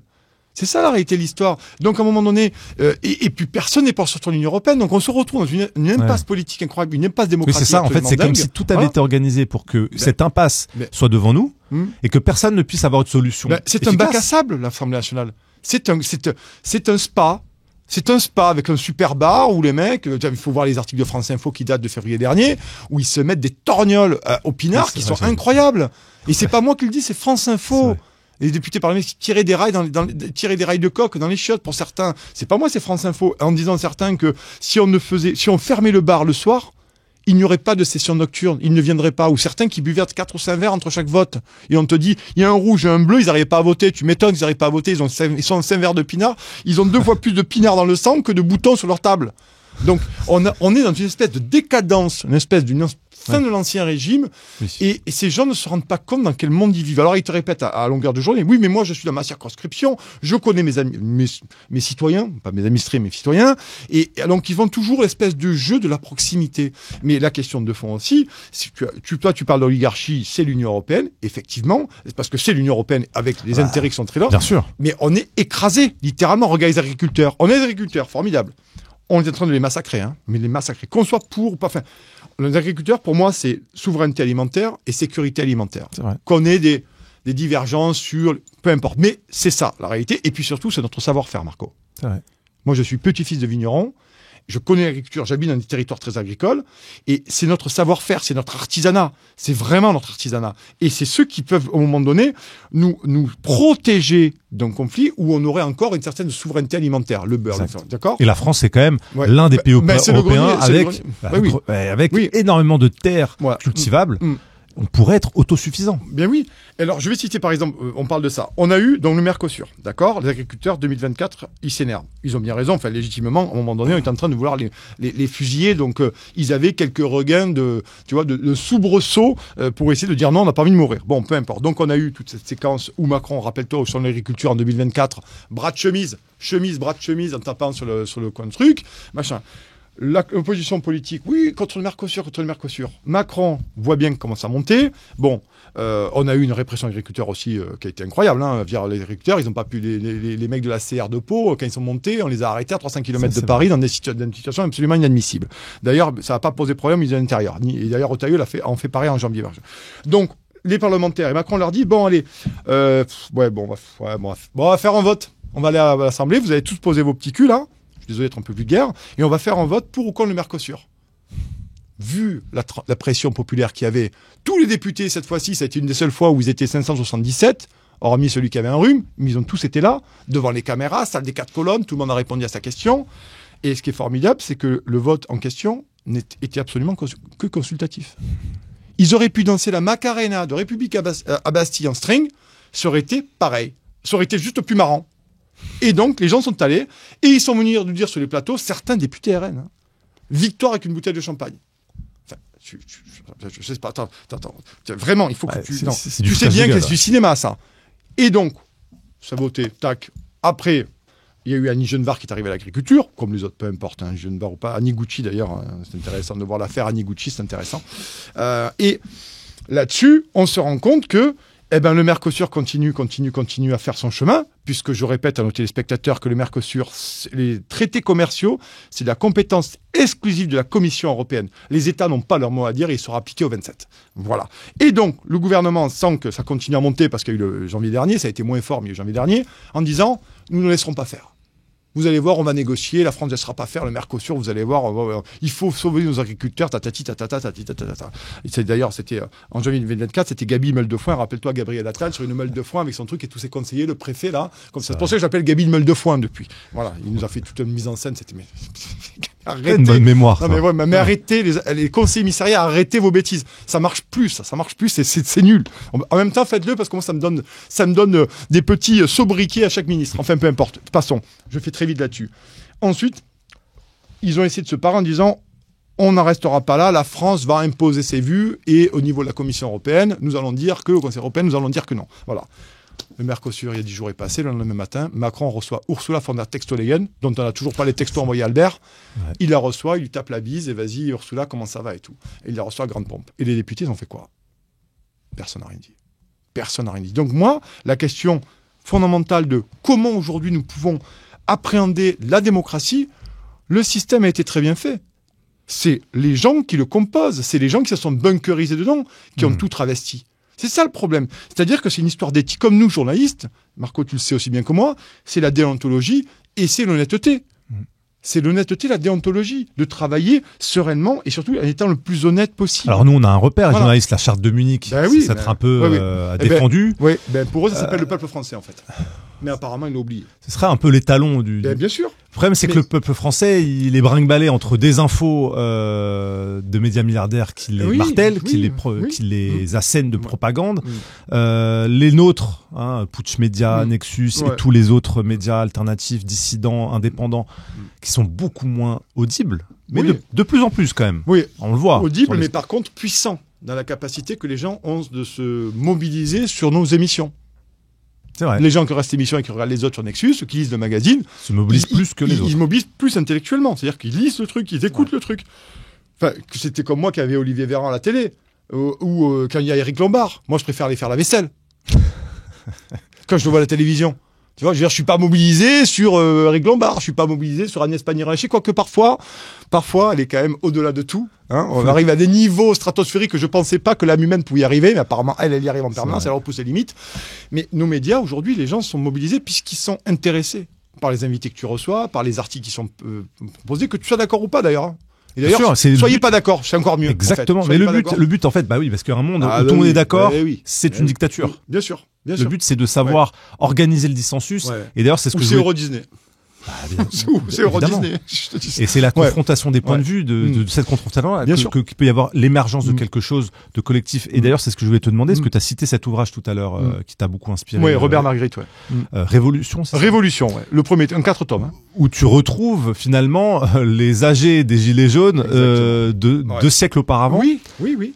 Est-ce qu'il y a la description d'un début de solution de comment les gens finalement ont réussi à s'organiser pour prendre des décisions collectivement, ou est-ce que ce n'est pas décrit dans cet ouvrage? Est-ce qu'il y a des pistes? Ben oui, il y a des pistes parce qu'en fait, des personnages, on croise Maximilien Robespierre, on y croise Camille Desmoulins, on apprend que Camille... Alors, les historiens me diront, mais on le savait déjà. Alors moi, je suis désolé, mon père est historien, donc il me l'avait appris, mais là, je lis le livre parce que c'est aussi bien de pouvoir le lire. Et on rend compte que Camille Desmoulins, il se met sur les tonneaux dans plein Paris et il appelle à l'insurrection, à la révolte. Alors que Maximilien Robespierre, il voit venir, il essaye de réfléchir, plutôt de stratège. Comprendre. Au début, il était un peu paniqué, pâteau, mais au fur et à mesure, peu importe ce qu'on passe de Robespierre, mais c'est l'évolution des personnages. D'autres qui arrivent de province arrivent ils sont pas du tout rodés à l'Assemblée. C'est une constituante. Là, on est là. Est-ce que au moment de la fuite à reine du roi Louis XVI, et on se rend compte. Et puis il y a aussi plus tard dans les œuvres, il y a aussi les députés qui ne viennent pas à l'Assemblée, où il y a pratiquement personne, ou des lois qui sont votées pour servir les uns et servir les autres. Donc tout ça, on le sait déjà. Mais à un moment donné, ou d'ailleurs les rumeurs, à un moment donné des rumeurs, où on lit dans le bouquin à un moment donné où il y a des rumeurs qui arrivent de Paris. Et il y aurait des barbares qui seraient venus, ou des soldats étrangers qui feraient des razzias dans les villages. Donc on voit certains villages près de Limoges qui commencent à s'armer, qui donnent des armes à la population alors qu'il n'y a rien du tout. Et qu'à un moment donné, ils sont tous sur des passerelles où ils ont mis des charrettes, et qui vont arriver au fond un gros nuage de fumée. En fait, c'est juste des commerçants, des vendeurs itinérants qui arrivent. Tu vois, il y a tout ça. Donc ce que nous vivons aujourd'hui, ça, c'est vécu avant.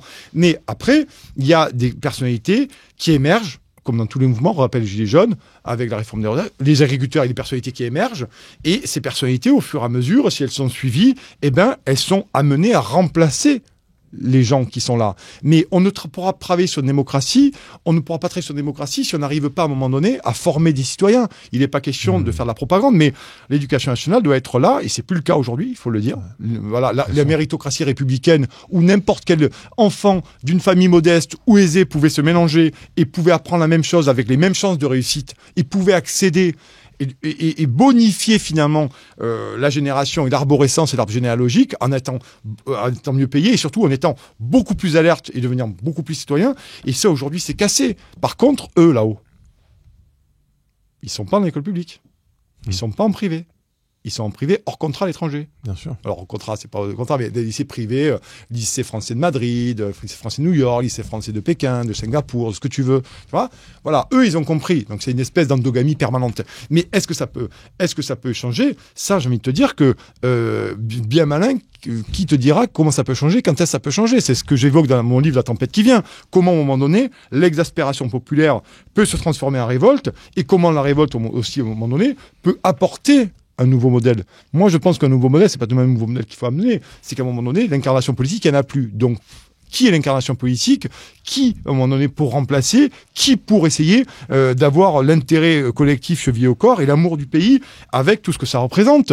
Notre contrat social, notre consentement à l'impôt, la capacité d'aider les plus défavorisés, la capacité d'aider les gens qui sont au chômage. C'est ça que j'explique aussi là-dessus. C'est qu'à un moment donné, la retraite, l'assurance chômage, la capacité d'avoir un bon système de santé. Quand tu entends le cornu hier matin qui te dit « Ah, mais vous comprenez, la dette publique aussi, elle est en partie liée aux investissements massifs que tu as mis dans les hôpitaux. » Non, mais tu les as mis où dans les hôpitaux? Dans quel hôpital tes amis? C'est indécent. Non, mais donne-nous l'adresse des hôpitaux, parce que franchement, quand on attend 12 heures et encore, parfois c'est plus. Parfois les gens meurent en attendant. Et il n'y a pas de radiologue, il n'y a pas de cancéro, il n'y a pas de il n'y a pas de médecin, parfois il n'y a que des internes, parce que les médecins ils sont au bout de leur vie, et lui te dit doctement, comme l'avait dit le Top Gun de Pau, ah, vous comprenez, les Français, vous êtes responsables de la dette quand même, parce qu'on vous a donné beaucoup d'argent et vous en avez bien profité. Ah bon? Je sais pas, moi je l'ai pas vu passer cet argent.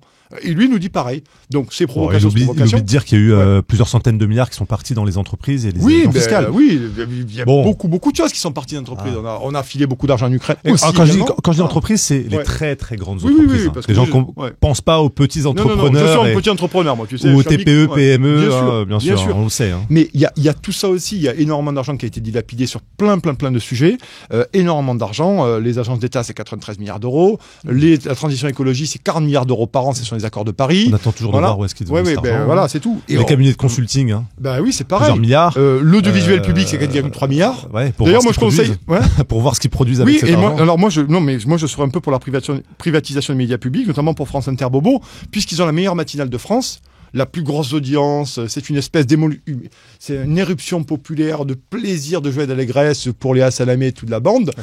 Je pense que peut-être, ils n'ont pas plus besoin d'argent public. Puisqu'ils sont super connus, ils feront comme nous, ils viendront à la caméra en disant « Faites-nous des dons », et ils iront au métro, en bas, ils iront au métro, et puis ils distribueront des petits bulletins d'abonnement. Et vu que les gens les adorent tant, et qui font tellement d'audience, ils auront aucun problème pour récupérer l'argent, et même, ils auront peut-être encore plus d'argent que les subventions. Donc moi, j'invite à ces gens, bien entendu, à faire l'expérience que nous faisons, mon cher Marco, c'est-à-dire être soutenus par ces lecteurs et avoir la légitimité des lecteurs.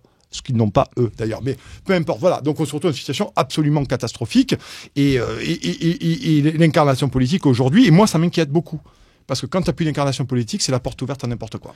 Véritablement. Donc j'imagine que pour toi, le 18 septembre, ce sera pas la panacée. Non, ce sera pas la panacée. Ce sera pas non plus une porte ouverte vers quelques petites solutions. D'ailleurs, ça a été récupéré par beaucoup de syndicats, beaucoup de partis. C'est que les syndicats. Les syndicats, c'est la Macarena de République à Bastille de 14h Et on continue le théâtre. Voilà, à 14h à 17h, avec 3 merguez, 3 saucisses, un calico, on tape dans les mains, on met 2-3 fumigènes, on prend quelques black blocs, on fait un peu de sport avec des caméras, et puis après, à 17h15, tout le monde est dans le métro. D'ailleurs, je souligne la très bonne justesse de ce t-shirt, le Barbous Club, Benalla. Parce que ils nous en mettront des black blocs ou des... toujours.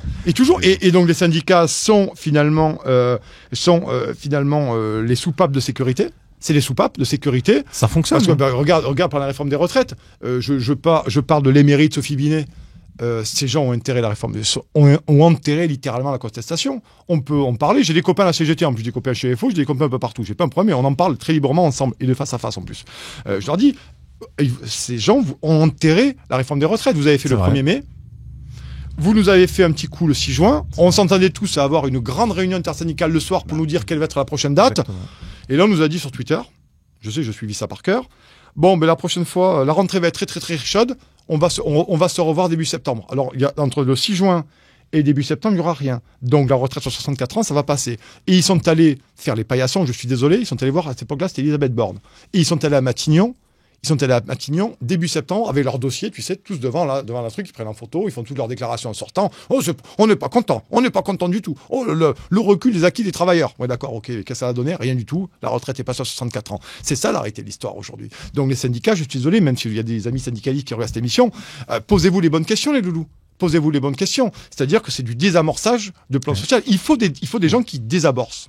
Il faut des gens qui désamorcent. Donc on désamorce. Donc d'ailleurs, responsables syndicaux, tu le vois, quand il y a les grandes manifs comme le 18, tu auras en rang là, première ligne, pardon, voilà, un épi de blé, tu auras tous les responsables syndicaux, chacun va parler, et puis à 14h30. Ils vont se faire exfiltrer et ils partiront. Je sais, je l'ai fait les manifs, alors ne venez pas me dire que c'est pas vrai parce que je l'ai fait tous les manifs. C'est vrai. Et après, on laisse le truc dégénérer, la police arrive, les CRS. Ça tape. Voilà, après, on fait les images. Jusqu'à 19h, on fait ce qu'on appelle la dispersion.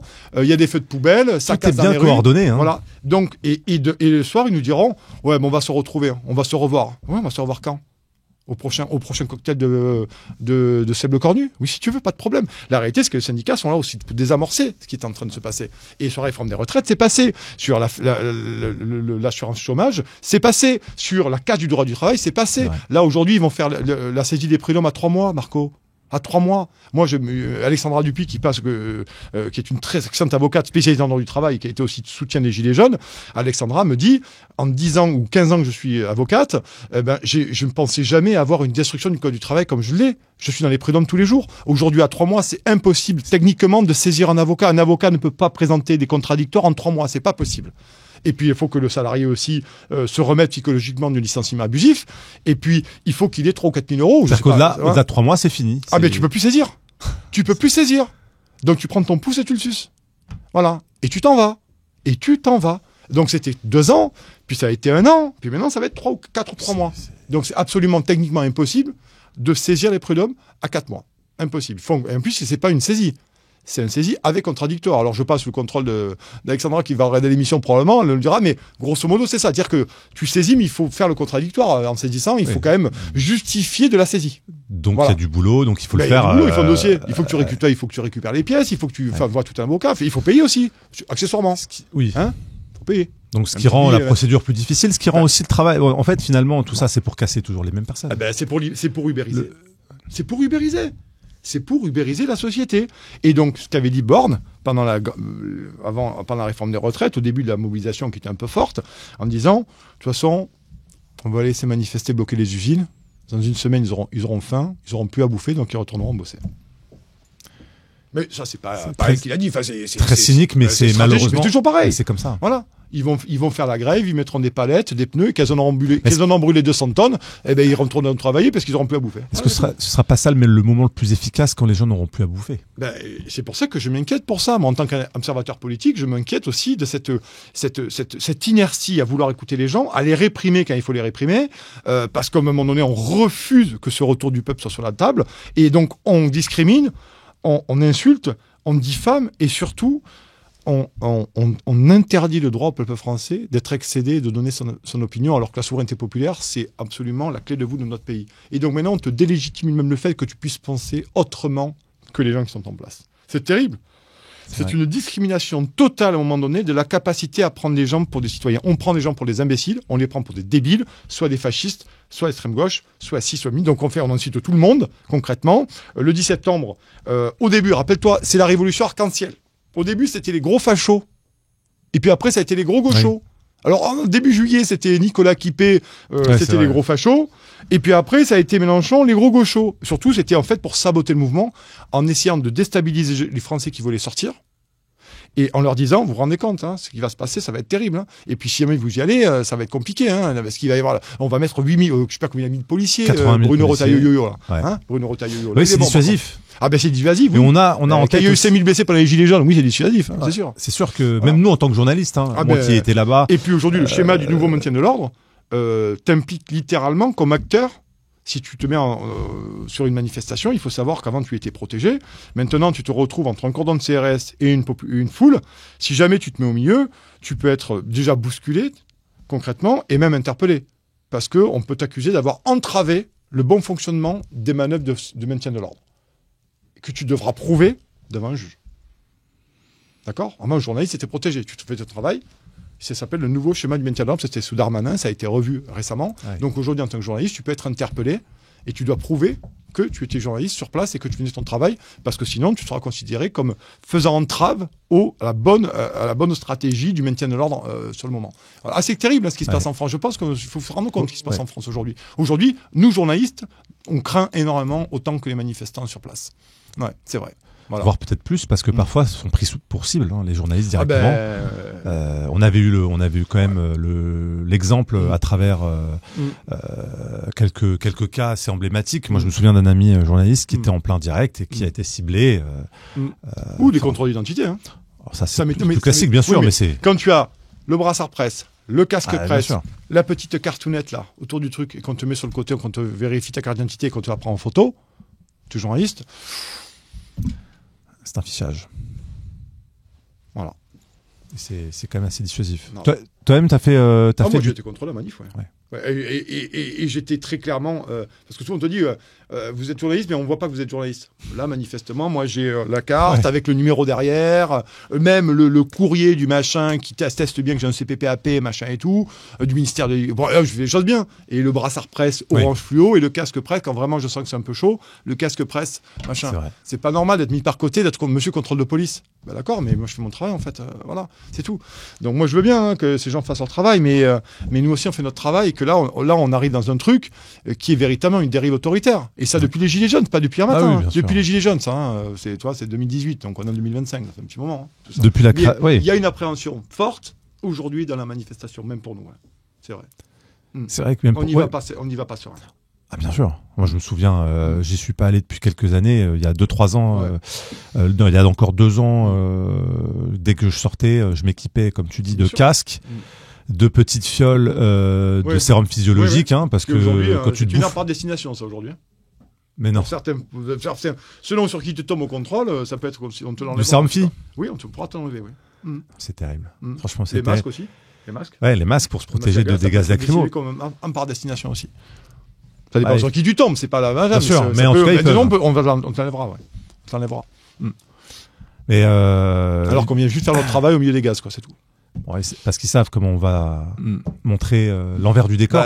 C'est ça qui les emmerde. C'est notre travail, en fait. Sans parti pris, on fait une manifestation, on filme ce qui se passe. Voilà, c'est tout. Mais moi, je l'ai vu à plusieurs reprises. Il y a encore récemment. C'est pas voilà. Mais aujourd'hui, en manifestation, effectivement, t'es pas tranquille. T'es clairement pas tranquille. C'est vrai. Non. Tu fais ton boulot. Tu sais que concrètement, tu peux soit finir en garde à vue. Je suis tombé. Je peux te dire, c'est pas grave. Ah ben voilà. C'est le pouvoir qui est... Ouais, c'est le pouvoir, je m'affaisse. Je commence à vieillir et je m'affaisse. Non, mais c'est un vrai problème, c'est une vraie problématique. Et ça, c'est quelque chose de très récurrent quand on part en manif. Ouais. Alors que moi, je viens faire du journalisme, je viens faire des lives, je viens faire des photos, je viens faire des trucs, j'y vais pour Toxin, j'y vais pour décrypter ce que je vois, mais c'est quand même malheureux, quoi. Voilà. Tu seras le 18 septembre ? Ah oui, je serai, bien sûr. Montpellier ou à Paris ? Je serai à Montpellier le 18 septembre. C'est plus chaud ou plus calme à Montpellier en général par rapport à Paris ? À Montpellier, c'était chaud le 10 dans l'après-midi. Il y a eu pas mal de casses, pas mal de violences à droite à gauche. C'était essentiellement un public très jeune, très très jeune. Donc ils sortent beaucoup de CRS en face, quoi. Oui, le policier, BAC, il y avait tout le dispo qui était là, canon en haut un peu partout. Mais il y avait aussi beaucoup de gamins qui, là, manifestement, défendaient toute une série de causes qui ne représentaient pas leur ras-le-bol fiscal. Non. Ouais, il y a beaucoup de choses qui s'agrègent qui n'ont rien à voir. À un moment donné, il faut réfléchir 3 secondes, quoi. On peut pas défendre, quelles que soient les causes que ces gens défendent, mais on avait quand même toute une meute d'ados prépubères, qui parlait d'ailleurs aussi un araméen prépubère que je ne comprenais pas. Non, je rigole, mais c'était vraiment des jeunes, c'était des étudiants, tu vois, et ils défendaient des trucs. Enfin, à un moment donné, là, tu vois, là, ces gamins me perdent un peu. Parce que là, on est sur un ras-le-bol fiscal, un ras-le-bol démocratique. Enfin, tu vois, il faut quand même, à un moment donné... ça parasite un peu Mais ça part dans tous les sens, surtout. Ouais. Ça part dans tous les sens, et puis avec des slogans qui sont parfois... de gamins, quoi, d'ados, de grands ados prépubères. Voilà. Ce qui rend la lutte encore plus compliquée. Hein. Bien sûr, ouais. Pris entre deux feux. Exactement, voilà. Mais c'est pour ça qu'aussi, il y a pas mal de gens qui ne sont pas allés. C'est comme ça. Et il y en aura peut-être encore moins le 18. Il y aura forcément, alors, beaucoup plus de monde, puisque ça serait les syndicats. Et les services d'ordre, l'organisation, les grèves, les blocages, parce que les syndicats, ils savent faire. Ils savent faire sur les transports, ils savent faire sur les dépôts, ils savent faire... Moi, j'ai beaucoup couvert de dépôts ici, de blocages un peu partout. Ils savent faire. Ils sont organisés, ils sont structurés, même dans des boîtes de CSP+, pas mal de ventes, il y aura pas mal de collaborateurs on dit collaborateurs en CSP+, dans les grandes boîtes. On dit collaborateurs. C'est formidable. Non, ils sont... mais ça sera le 18 septembre, Marco. Le 19 au matin. Tu auras rangé ton piquet de grève dans ton petit casier, tu auras enlevé ton petit pneu, et tu l'auras remis, et tu mettras tes calicots et tes pins, tu les remettras dans la boîte, et tu les ressortiras le 25 novembre. Et voilà, et le 25 novembre, tu ne referas rien en janvier. Voilà, c'est tout. Et ça avancera pas. Voilà. Et on verra, le 10 septembre, à quoi ça sert tout ça. Comme tu le disais si bien, il faut ce sursaut citoyen. C'est tout. Qui n'attend qu'une chose, c'est de s'incarner. Oui, c'est aux gens c'est aux gens d'être conscients et d'être responsables sur ce qui se passe, et surtout de se rendre compte que nous allons vers le crash économique, je pense qu'on a parlé déjà sur Nexus, mais avec des réalisations très concrètes, des réalités très concrètes, c'est-à-dire la mobilisation de l'épargne d'épargne des Français par coercition, pourquoi pas la baisse du pension de retraite, pourquoi pas à un moment donné la baisse du nombre de fonctionnaires, pourquoi pas tout ce qui s'est passé en Grèce en 2015. Enfin, il faut lire les mémorandums en Grèce, ou ce qui se passe au Liban. Enfin, je veux dire, tout est là. Y a pas... Et même ceux qui étaient vraiment très prudents au début, qui me disaient, j'ai fait pas mal d'émissions comme ça, on me disait, ouais, tu sais, la France, c'est pas la Grèce. La Grèce était 300 milliards d'euros de dette, la France, c'est 3400 milliards, ça n'a rien à voir, too big to fail. La réalité, c'est qu'aujourd'hui, ceux-là même commencent à te dire, ouais, effectivement, la France, là, on commence à s'approcher de la Grèce de plus en plus, véritablement. Et ça va faire très mal. Et on voit que les mêmes s'intéressent à la France, les mêmes vautours. BlackRock, Vanguard, les autres, tous les mêmes, quoi. Et avec leur VRP et leur aspirateur à poussière, c'est l'Union européenne. Voilà, c'est toujours pareil. J'allais te demander en début d'interview pourquoi tu avais nommé Putsch Média, mais finalement je comprends, faut faire un vrai putsch. Toutes ces institutions, toutes ces... Moi, j'essaie de faire un putsch dans l'information. C'est un putsch dans l'information, c'est-à-dire qu'on essaie de secouer cet ordre politique établi. On essaie, et le fait d'inviter des gens, soit à gauche, soit à droite, qui sont souvent caricaturés, qui sont diffamés, qui sont raillés ou parfois détestés, je pense rien que ça. C'est faire un putsch journalistique, en fait. C'est-à-dire qu'aujourd'hui, inviter des gens qui sont pas dans la ligne droite du parti, et ben manifestement, c'est faire une sorte de putsch. Donc moi, mon putsch, il est juste journalistique. Après, je laisse ça à l'appréciation de chacun, de savoir ce qu'il faut faire ou pas. En tout cas, moi, le putsch, il est juste journalistique, et j'essaie de faire de secouer un peu ce qui me semble intéressant de secouer. Voilà. Et tu ne t'exclus pas aussi de cette masse, parce que dans ton dernier ouvrage, Nous, les Sans-Dents, que tu auto-édites aussi avec Putsch Média, qui vient de paraître là, il y a quelques mois. Tu parles de toutes ces questions-là et tu t'impliques bien dans ce titre-là. On a un rôle à jouer, nous aussi, en tant que journalistes. Oui, on a un rôle à jouer. Le rôle à jouer qu'on doit jouer, c'est comme je te dis, c'est le pluralisme des voix et c'est de faire parler un maximum de gens dans des sujets très précis. Les gens doivent avoir des spécialités et idéalement des gens qui ne passent pas dans les médias mainstream. Voilà, porter de nouvelles voix. Moi, ce qui m'intéresse dans la presse, c'est vraiment porter de nouvelles voix. C'est essayer de trouver, pas tous les jours parce que c'est compliqué, mais plusieurs fois par mois, de nouvelles voix pour les faire venir et s'ils ont fait des bouquins, s'ils ont des blogs, s'ils ont des choses comme ça. Et essayer d'arriver à les inviter pour qu'ils développent une pensée que j'ai pas encore entendue ou qui permet aux gens qui sont de l'autre côté de la caméra ou de la chaîne YouTube de dire tiens, ça c'est intéressant, je vais acheter son bouquin parce que j'avais pas vu les choses comme ça. C'est ça le putsch journalistique que je veux faire. Et mon boulot journaliste, enfin du moins le mien, cet engagement, c'est l'engagement du pluralisme. Voilà. Sans me préoccuper de ce qu'on va dire. Vidal sur putsch, il reçoit lui, c'est un fasciste. Il reçoit lui, c'est un gauchiste. Non, je m'en fous en fait. Vous pouvez dire ce que vous voulez, je m'en contrefous. T'es taxé des deux étiquettes ? Oui, les deux étiquettes, oui. À gauche, je suis un espèce de droitard facho et à droite, je suis un espèce de gauchiste invétéré. Voilà. Mais ça me va très bien parce que ça veut dire qu'à un moment donné... T'es inclassable. Je suis inclassable et c'est très bien comme ça. Voilà.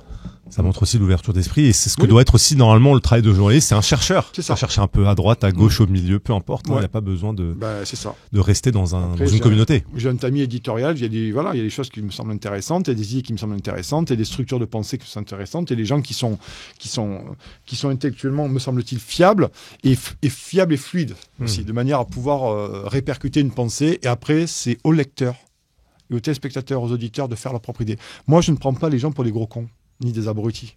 Voilà. Les gens, j'estime que ceux qui nous regardent, ils ont fait la démarche et ils sont tout à fait à même de réfléchir par eux-mêmes. Et c'est pas moi qui vais leur dire quoi lire, quoi faire. Je fais des conseils et je fais des propositions d'interviews et de sujets éditoriaux. C'est tout. Après, nos lecteurs, tes téléspectateurs et les miens et ceux des autres, franchement, sont tout à fait grands, majeurs et non vaccinés ou vaccinés, peu importe, pour faire la part des choses et réfléchir eux-mêmes. Ce sont des citoyens et ce ne sont pas des tifs ni des autruches. Donc voilà, je ne suis pas dans ce... Je rappelle ton ouvrage « Lettres aux autruches et tubes digestifs ». Et l'autre ouvrage aussi que tu as cité et qui m'intéresse grandement, et je vais le renommer, comme ça je pense que ça pourra inspirer beaucoup de gens, puisque finalement, en connaissant le passé, on peut peut-être un peu plus anticiper le futur. Donc Révolution de... Robert Marguerite. Marguerite. Alors je vais faire de tête, c'est chez Libretto. L'édition Libretto, c'est en poche, c'est un gros truc. Je crois que c'est Margerit. Et c'est le Grand Prix de l'Académie française il y a 10 ans ou 15 ans. Voilà. Donc c'est un super roman et en plus pour ceux qui aiment bien, il y a une histoire d'amour au milieu. Vraiment, et cette histoire d'amour s'intègre bien dans cette révolution et dans cette période historique. Vous allez voir les relations, les mariages en fait de raison entre nobles et tout, et le roturier qui est au milieu. Enfin, c'est vraiment bien foutu. Lisez-le, vous allez vous régaler. Pour bien défendre la France d'aujourd'hui, il faut quand même comprendre d'où on vient et la France d'avant. Ça, je pense. Sinon, en fait, on est constamment, et moi, tu vois, en t'écoutant, je me dis, c'est vrai que finalement, les Français ont déjà vécu ça il y a 2 siècles. On est toujours en train de... C'est un éternel recommencement. On a l'impression d'être aujourd'hui les dindons de la farce et de vivre une période exceptionnelle. En fait, c'est une réédition permanente. Si je peux faire une autre recette de lecture, ça s'appelle Révolution française. C'est au pluriel. Révolution française au pluriel. C'est publié chez Perrin et ça a été coordonné par Patrice Guénifet, qui est un historien blacklisté. C'est un des plus grands historiens pour moi contemporains et il est blacklisté et donc il a réuni autour de lui 10 ou 15 historiens. Ça s'appelle Révolution française et il revient sur toutes les révolutions jacqueries du XIIIe siècle à maintenant et il finit par les Gilets jaunes. Et attention les gars, c'est vraiment des historiens de pointe. Et c'est très bien écrit. Franchement, ça fait 4 ou 5 ou 6 pages chacun. Et on voit ce qu'on voit pendant les Gilets jaunes, on voit ce qu'on voit là. Voilà, avec les factions toujours pareilles. Comment se montent les révoltes? Par quoi? Par la dîme, par la gabelle, par le pain, par le blé. Et on voit que c'est toujours pareil, avec les pouvoirs qui essayent de composer comme ils peuvent, selon les régimes que nous avons vécu en France. Ouais. Mais c'est vraiment intéressant. Ça s'appelle Révolution française chez Perrin. Révolution française au pluriel, et c'est sous la direction de Patrice Guénifet. Je n'ai aucun intérêt chez Perrin. Je connais Patrice Guénifet, mais je n'ai aucun conflit d'intérêt avec eux. J'adore juste le livre. Et c'est un super taux de rentabilité pour sa culture perso et mieux comprendre le monde qui nous entoure. Et la subversion commence aussi d'abord par la subversion intellectuelle, la compréhension de notre monde. C'est ça. La curiosité. Et la curiosité, oui. C'est une subversion. C'est vrai. Et c'est transgressif, en plus. Et c'est un truc transgressif, mais très agréable. Voilà, toujours pareil. Merci infiniment Nicolas Vidal d'avoir élevé le niveau, de nous avoir donné ton point de vue, ton analyse aussi politique de ce que l'on traverse tous à des échelles différentes en ce moment. Et j'espère qu'on aura l'occasion de pouvoir analyser l'actualité avec toi prochainement, parce que avec plaisir. Tout va évoluer dans les prochains mois. Peut-être que dans quelques mois, on ne sera même plus dans le même régime politique. Ou quelques semaines. Quelques semaines pourtant. On verra, mais peut-être. C'est pas une prémonition, mais... Non, c'est pas une prédiction, mais vu comme ça va, oui, possiblement, ça peut changer très vite. On n'a jamais été aussi proche d'une révolution française à nouveau, en tout cas d'un basculement politique. Oui, d'un chambardement, c'est sûr et certain. Merci infiniment. En tout cas, je rappelle ton média, Putsch Média, qu'on peut retrouver sur le site putschmedia.fr. Putschmedia.fr. Et si vous voulez, aller sur mon Substack aussi, on en parlait. Le Substack. Je ne connaissais pas. Substack, n'hésitez pas, vous êtes nombreux, 5500 à venir. Là, on y retrouve tes articles. Ouais, pas mal d'articles, de trucs plus perso, plus intimes, tu vois, des vidéos que je peux faire là, par exemple, en sortant du studio, faire une vidéo pour, ou quand je vais sur une dédicace. Parfois, je diffuse en live mes dédicaces sur mon Substack. Voilà. Pour ceux qui ne sont pas à la conférence physique, je diffuse sur mon Substack en live via mon téléphone la conférence de A à Z. Voilà. Et je fais des conférences aussi privées pour mes abonnés quand j'ai le temps. Voilà. C'est Substack. Découvrir, il y a plein de gens à découvrir. Intéressant. Et aussi tous les vendredis matins, la matinale de Toxin. 7h30, 9h30. Voilà. Merci infiniment Nicolas pour ta présence. On espère te retrouver très bientôt. Et pour tous ceux qui veulent nous soutenir, Nexus est disponible en kiosque et sur nexus.fr, évidemment, toujours sans publicité et sans subvention. C'est le gage d'une information libre et indépendante. Merci Nicolas, à très bientôt. Merci Marco, bye bye Vive la démocratie, salut, ciao.